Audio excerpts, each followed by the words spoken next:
शुरू करें। मित्रों,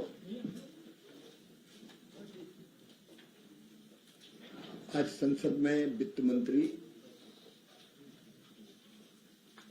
श्रीमती निर्मला सीतारमण जी ने एक अभूतपूर्व बजट पेश किया है। ये बजट देश के 140 करोड़ भारतीयों का बजट है। संपन्न, समृद्ध, आत्मनिर्भर और विकसित भारत के निर्माण का बजट है। इस बजट में समाज के हर वर्ग के कल्याण का ध्यान रखा गया है। सचमुच में एक दूरदर्शी बजट है जिसमें हर क्षेत्र को कवर किया गया है और विशेषकर कृषि और ग्रामीण विकास की दृष्टि से देखा जाए, मैं उसी को फोकस करूंगा। इस बार ग्रामीण विकास के लिए बजट में 1,88,754 करोड़ रुपए का प्रावधान है। इसके पहले 1,77,000 करोड़ का बजट था।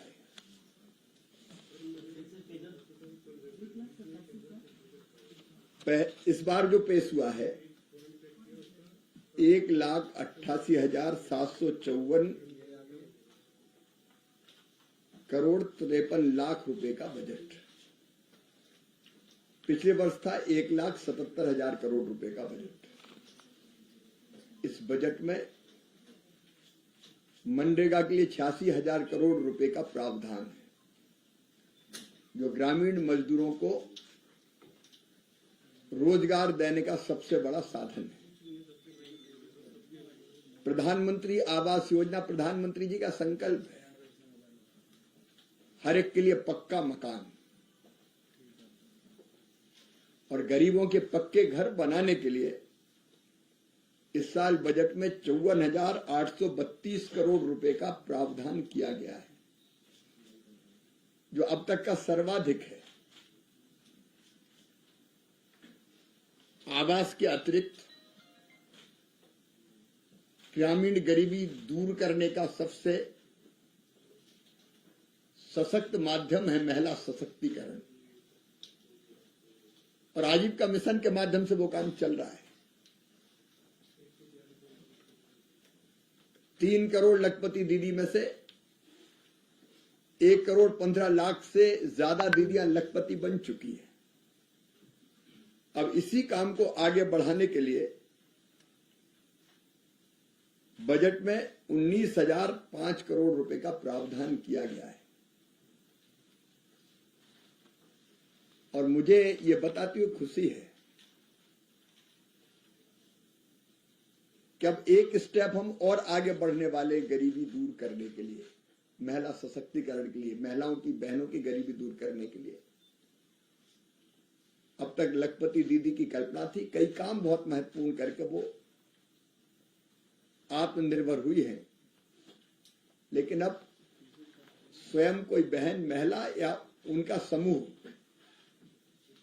अब बड़ी उद्यमी बने, इस दिशा में कदम उठाए जा रहे हैं। और इसके लिए हमारी कोशिश है गरीबी मुक्त भारत के लिए गरीबी मुक्त गांव। गांव में कोई भी आजीविका से जुड़े बिना ना रहे। Rural prosperity and resilience programme की आज घोषणा की वित्त मंत्री ने। ग्रामीण संपन्नता और रेजिलियंस कार्यक्रम, और इसके लिए हम ग्रामीण बहनों को, युवाओं को, युवा किसानों को और भूमिहीन जो हमारे मजदूर भाई बहन हैं, उनको जोड़कर राज्यों के साथ मिलकर अनेकों कदम उठाएंगे। संकल्प यही है गरीबी मुक्त भारत के लिए गरीबी मुक्त गांव, उसका इस प्रोग्राम के अंतर्गत हम प्रारंभ करेंगे। और इस प्रोग्राम को गति देने के लिए आरसेटी के नेटवर्क को कौशल विकास के लिए अब तक जिले में हुआ करते थे, अब हम नीचे ब्लॉक के स्तर तक ले जाएंगे। इसमें एक और विशेषता है, ग्रामीण क्रेडिट स्कोर की भी इस बजट में घोषणा की गई है। इस क्रेडिट स्कोर के कारण मान लीजिए सेल्फ हेल्प ग्रुप का या सेल्फ हेल्प ग्रुप से जुड़ी हुई बहनों का क्रेडिट स्कोर घोषित होता है तो उनको आसानी से और बड़ा लोन बैंकों से मिल सकेगा। इस बजट में प्रधानमंत्री ग्राम सड़क योजना में लगभग 19,000 करोड़ रुपए का प्रावधान किया गया है। मैं ये मानता हूं कि ग्रामीण भारत से गरीबी दूर करने के लिए ये बजट बहुत प्रभावी उपकरण सिद्ध होगा। वैसे ही कृषि के लिए आज भी कृषि भारतीय अर्थव्यवस्था की रीढ़ है और किसानों के कल्याण पर और खेती के विकास पर इसमें सर्वाधिक ध्यान दिया गया है। किसान क्रेडिट कार्ड किसान के लिए वरदान जैसा था। 1998 में इस योजना का प्रारंभ हुआ था और किसानों को नाम मात्र के ब्याज पर 4% ब्याज पर 3 लाख रुपए का लोन मिलता है। अगर प्राकृतिक आपदा आ जाए, कोई और दिक्कत पड़ जाए तो ऋण वापसी की अवधि को भी बढ़ाया जाता है, बिना ब्याज की दर बढ़ाए। अब तक यह लिमिट थी 3 लाख, इसको 3 लाख से बढ़ा के 5 लाख रुपया किया गया है। देखिए, कृषि विकास को बढ़ाने में, विकास दर को बढ़ाने में हॉर्टिकल्चर का बहुत बड़ा योगदान है। वैसे भी आपने देखा है कि कृषि की विकास दर लगातार लगभग 10 सालों से 5% के आसपास रही है, लेकिन इसमें भी फल सब्जियों का बड़ा योगदान है। और किसान को फल और सब्जी लगानी है तो ज्यादा निवेश की जरूरत पड़ती, पैसे ज्यादा लगते हैं। तो ये जो 5 लाख रुपया किसान को मिलेंगे उसको और बड़े निवेश के लिए सक्षम बनाएंगे और इससे हमारा कृषि विविधीकरण का, डाइवर्सिफिकेशन का सपना भी पूरा होगा, पैसा अगर किसान के पास आएगा तो। और इसलिए किसान क्रेडिट कार्ड के लिए जो प्रावधान किया गया है उसके लिए मैं प्रधानमंत्री जी को हृदय से धन्यवाद देता हूं, वित्त मंत्री जी का आभार प्रकट करता हूं। एक और बड़ा कदम जो खेती के लिए उठाया गया है, कई ऐसे जिले हैं जहां कृषि उत्पादकता कम है। एक जैसे जिले नहीं है कि एक समान उत्पादन हो रहा। इस असमानता को दूर करने के लिए प्रधानमंत्री धन धान्य कृषि योजना ऐसे 100 जिले जहां कृषि की उत्पादकता कम है, फसलों की कुल मिला के तीव्र, कहीं कहीं जैसे कुछ हिस्से 2-2, 3-3 फसल होती, वहां एक ही फसल होती है, कई महीनों तक खेत खाली पड़े रहते हैं। ऐसे जिलों में हम कम उत्पादकता के कारणों का पता करेंगे, बीज, कीटनाशक और उर्वरक जैसे बेहतर इनपुट कैसे और कितना डाले इसके लिए गाइड किया जाएगा। पानी का कुशल प्रबंधन, फसल का विविधीकरण, प्रोसेसिंग, फिर कोल्ड स्टोरेज और वेयरहाउस की चेन, ऐसे अनेकों, और वहां ऋण की उपलब्धि, क्योंकि ऋण भी ऐसे इलाकों में किसानों को कम मिलता है, क्रेडिट कार्ड हो या बाकी माध्यम से। तो ये योजना भी ऐसे जिलों में न केवल कृषि की उत्पादकता को बढ़ाएगी, बल्कि ऐसे जिलों में लगभग 1,70,00,000 किसान होंगे। उन किसानों के लिए आय वृद्धि का बड़ा कारण बनेगी, उत्पादकता बढ़ेगी, फसल के बाद नुकसान कम होंगे। कई तरह के प्रयत्न हम लोग करने वाले हैं। बजट में अच्छी उपज देने वाले, देखिए अगर उत्पादन बढ़ाना है तो सबसे पहली शर्त है अच्छे बीज, और ऐसे उच्च उपज देने वाले बीजों पर राष्ट्रीय मिशन शुरू करने की घोषणा वित्त मंत्री जी ने की है। अब इसमें हम उच्च उपज, जिनमें कीट प्रतिरोधक क्षमता ज्यादा हो, नहीं तो कोई एक कीट आया फसल पूरी खराब कर दी, और जलवायु परिवर्तन के कारण बढ़ते हुए तापमान में भी ज्यादा उत्पादन कैसे हो सके, आईसीआर ऐसे बीजों का रिसर्च करके नए बीज उच्च उत्पादकता देने वाले बनाएंगे हम, और जल्दी किसानों के बीज ले जाएं, इसके प्रयत्न करेंगे। ब्रीडर सीड से फाउंडेशन सीड और सर्टिफाइड सीड वो जल्दी बन के किसानों के बीच में पहुंचे, उसका आईसीआर प्रयास करेगा। हमारे किसान कई चीजें पैदा करते हैं, उसमें से एक है कॉटन, कपास। तो कॉटन उत्पादकता मिशन भी शुरू करने की घोषणा वित्त मंत्री जी ने की है। हमारे कपास की न केवल उत्पादकता बढ़ाना बल्कि गुणवत्ता भी बढ़ेगा। लंबे रेशे वाला उच्च गुणवत्ता वाला कपास हमारे यहां पैदा हो, और इसके लिए फाइबर प्रोसेसिंग और इंफ्रास्ट्रक्चर में सुधार, सस्टेनेबल नेचुरल फाइबर को बढ़ावा देने का प्रयास किया जाएगा। अभी हमारी मांग है 326 लाख गांठों की कपास की, और केवल उत्पादन होता है 300 लाख गांठों का। तो इस उत्पादन को बढ़ाना है। उसके 3 मिनी मिशन है, उसके डिटेल में मैं नहीं जा रहा, लेकिन इससे भी कॉटन की उत्पादकता भी बढ़ेगी, गुणवत्ता भी बढ़ेगी, किसानों को ज्यादा फायदा होगा। फिर मखाना बोर्ड, मखाना विशेषकर हमारे बिहार, उत्तर प्रदेश जैसे कई राज्यों में गरीब किसान, विशेषकर मछुआरे, वो उत्पादित करते हैं, और मखाने को सुपर फूड माना जाता है। इसमें पर्याप्त मात्रा में कार्बोहाइड्रेट होता है। पिछले दिनों जब बिहार में गया था और बिहार के कृषि मंत्री भी यहां आए थे, तब मखाना उत्पादक किसानों की समस्याओं से अवगत कराया था।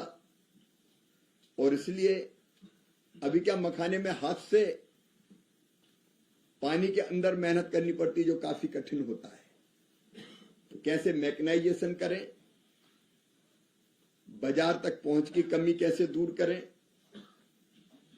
कीमतों के उतार चढ़ाव का सामना न करना पड़े, कई तरह के, और मखाने की प्रोसेसिंग जैसे कई काम करने के लिए मखाना बोर्ड का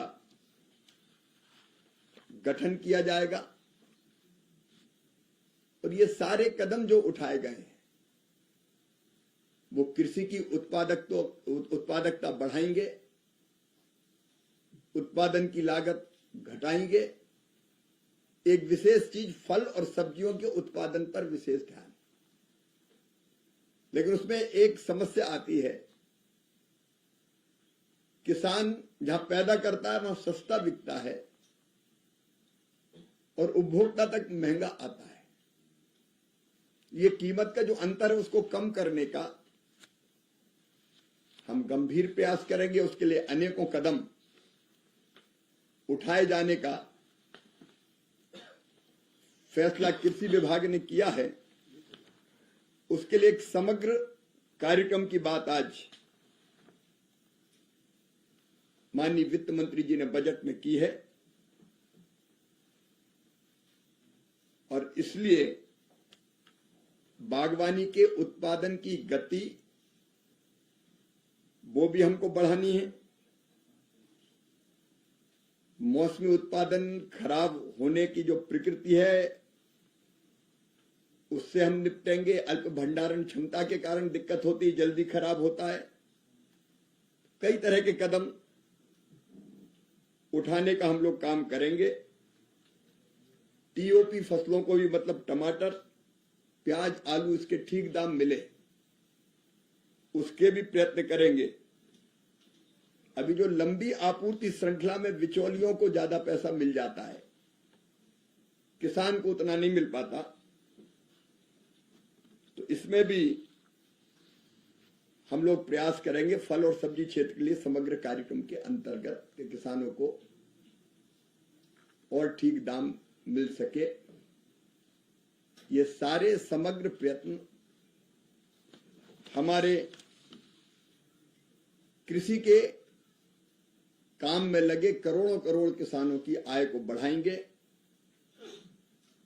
अभी पहले तिलहन मिशन हमने बनाया था, ऑयल सीड्स के उत्पादन में आत्मनिर्भरता प्राप्त करने के लिए। अब इस बार बजट में वित्त मंत्री जी ने दालों में आत्मनिर्भरता प्राप्त करने के लिए कदम उठाने का ऐलान किया है।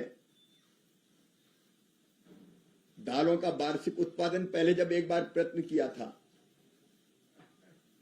तब बढ़ा था, अभी भी बढ़ा है। 15-16 में 16.32 मिलियन टन था, वो बढ़ के 24.24 मिलियन टन हो गया है। लेकिन अभी भी हमको आयात करना पड़ता है, इंपोर्ट करना पड़ता है, और इसलिए इस मिशन के अंतर्गत अच्छे बीज, फ्री में मिनी किट, अच्छे बीजों के देना, डिमॉन्स्ट्रेशन सहित अनेकों कदम उठाएंगे। नवीनतम बीजों की किस्में अपना के क्लस्टर आधारित दृष्टिकोण में पैकेज ऑफ प्रैक्टिस से लेके अनेकों कदम उठाना है, तो उस काम को भी हम करेंगे। और विशेष बात यह है किसान भाई बहनों के लिए कि अरहर, उड़द और मसूर जितनी पैदा करेंगे पूरी की पूरी खरीदी जाएगी। नाफेड जैसी एजेंसी के माध्यम से हम मिनिमम सपोर्ट प्राइस पर उसको खरीदने का काम करेंगे। इससे किसान को ठीक दाम भी मिलेंगे और दलहन के उत्पादन में हमारा देश आत्मनिर्भर भी होगा। ऐसे अनेकों कदम उठाने की घोषणा वित्त मंत्री जी ने कही है, जो किसानों के लिए बहुत लाभकारी सिद्ध होंगे। तो किसानों के लिए, गरीबों के लिए, महिलाओं के लिए, ग्रामीण युवाओं के लिए जो प्रावधान किए गए हैं, उनके लिए मैं प्रधानमंत्री श्रीमान नरेंद्र मोदी जी को हृदय से धन्यवाद फिर एक बार देता हूं।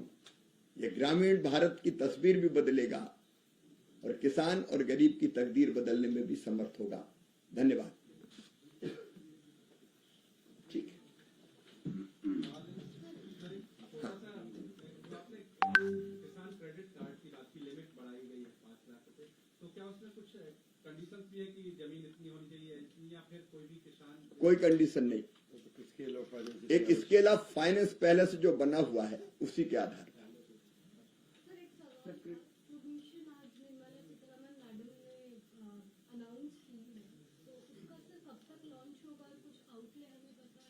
हम तो कोशिश करेंगे 31 मार्च तक सारी औपचारिक प्रक्रियाएं पूरी कर ली जाए, कैबिनेट में हम ले जाएं और क्लियर करा लें, ताकि नए साल के प्रारंभ में ही, नया साल मतलब वित्तीय वर्ष जो होता है, उसमें हम इन चीजों पर तेजी से आगे बढ़ सकें। सर, अगर पूरे कृषि बजट की बात करें, ग्रामीण विकास, पंचायती राज, तो वो कुल कितना है?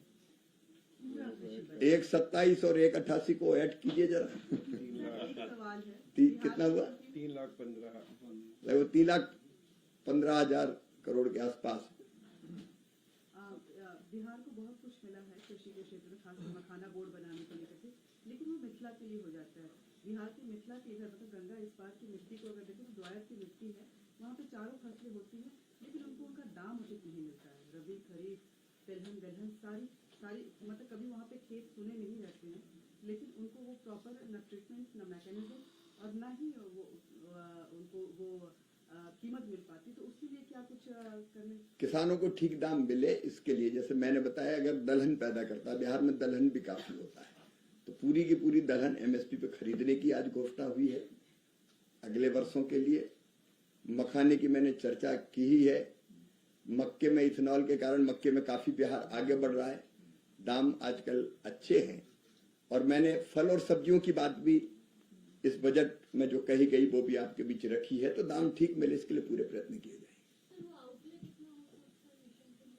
नहीं, अलग अलग मिशन के लिए अलग अलग आउटले हैं, आप कहेंगे तो वो मैं पूरा आपको दे दूंगा। फसल बीमा को लेकर आप बता रहे हैं कि इसमें भी कार्रवाई शुरू होगी, लेकिन सरकार का प्रयास हमेशा रहा है कि ज्यादा से ज्यादा किसान को इसमें शामिल किया जाए, लेकिन इस बार की जो एलोकेशन है फसल बीमा में कटौती की गई है, इसका क्या कारण है? देखिए, फसल बीमा में आपकी जानकारी के लिए बताना चाहता हूँ,